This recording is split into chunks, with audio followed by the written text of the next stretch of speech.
បាទគោរពនឹងជំរាបសួរអតិថិជនជាកសិករដែលតែងតែនិយមរកការលក់ភាពចូលនៅក្នុងភេកសួនកសិកម្មមួយនេះបងប្អូនបាទក្នុងឱកាសនេះខ្ញុំបានតាក់ទងជាមួយនឹងក្របពូជប្រសក់ស្រូវខ្ចីពួកបងប្អូនកំពុងតែឆាតផងខលផងសួរថាលោកគ្រូប្រសក់ស្រូវណាដែលគួរតែដាំហើយប្រសក់ស្រូវណាល្អបាទអញ្ចឹងខ្ញុំណែនាំនៅក្របពូជប្រសក់ស្រូវខ្ចីរបស់ក្រុមហ៊ុន SN Agritech បាទគឺមានការបញ្ចប់ក្នុងគម្រោងបែបនេះសម្បូរបែបនេះបាទហើយនៅមានការបង្ហាញពីការបដិឆេទផុតសុពលភាពក្នុងការប្រើប្រាស់បងប្អូនណាតកតងជាមួយនឹងក្របពូជប្រភេទនេះសូមមកត្រាដំណោះខ្ញុំជូនបងប្អូនថាល្អនៅក្នុងការដាំដុះហើយការដែលនិយាយបែបនេះព្រោះក្នុងនាមខ្ញុំជាអ្នកលក់ធាតុចូលកសិកម្មខ្ញុំបានជួបនៅកសិករជាច្រើនដែលគាត់តែងតែនិយាយអំពីគុណសម្បត្តិនិងគុណវិបត្តិរបស់ក្របពូជហើយក្របពូជមានច្រើនដែលកំពុងតែធ្វើការលក់នៅលើទីផ្សារអញ្ចឹង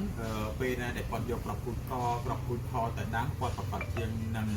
មកចែករំលែកចំណេះដឹងពាក់ព័ន្ធជាមួយនឹងការដាំដុះទាំងភាពវិជ្ជមានទាំងអវិជ្ជមានរបស់ក្របពូជហើយអញ្ចឹងយោងតាមចំណេះដឹងខ្លួនឯងផងរួមទាំងទទួលបានបទពិសោធន៍ពីកសិករផងសូមណែនាំលើក្របពូជបាទប្រសក់ស្រូវខ្ចីរបស់ក្រុមហ៊ុន SN Agritech នេះបងប្អូនបាទក្នុងមួយកញ្ចប់នេះគឺចំណុះ10ក្រាមបងប្អូនបាទ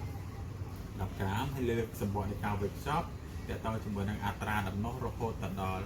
98%ហើយសម្រាប់ភាពសុទ្ធរបស់ក្របពូជហ្នឹងគឺ98%អញ្ចឹងមានន័យថាតួលេខនេះគឺខ្ពស់មែនតើមានន័យថាវាសឹងតែថាដុះទាំងអស់ហើយក្នុង10គ្រាប់គឺវាដុះរហូតដល់បាទ9គ្រាប់ទៅហើយអញ្ចឹងណាបងប្អូនបាទអញ្ចឹងត្រឡប់ទៅវិញតកតងជាមួយនឹងអាយុកាលពីការដាំគឺប្រើពេលរយៈពេលឡើងប្រមូលផលគឺជា10ពី35ទៅ40ថ្ងៃអញ្ចឹងបងប្អូនបាទអញ្ចឹងបងប្អូនដែលកំពុងតែពិចារណាចង់ដាំនៅប្រភេទប្រសក់ស្រូវខ្ចីនេះបងប្អូនអាចទៅលេខមកមើលជាមួយនឹងបោះ SN Agritech បងប្អូនបាទហើយប្រសក់ស្រូវនេះគឺមានទីផ្សារបាទទីផ្សារល្អព្រោះវាមានតម្រូវការល្អពីច្រើនគឺផ្ដោតទៅលើធ្វើជក់តែម្ដងហើយនឹងតម្រូវការផ្សេងទៀតចឹងបងប្អូនបាទអញ្ចឹងបងប្អូនអាចធ្វើការពិចារណាបានហើយអាចធ្វើការតេស្តសាកល្បងតាមបានប៉ុន្តែកន្លងមកកសិករជាកម្មផ្សេងៗគឺទទួលបានភាពជោគជ័យអញ្ចឹង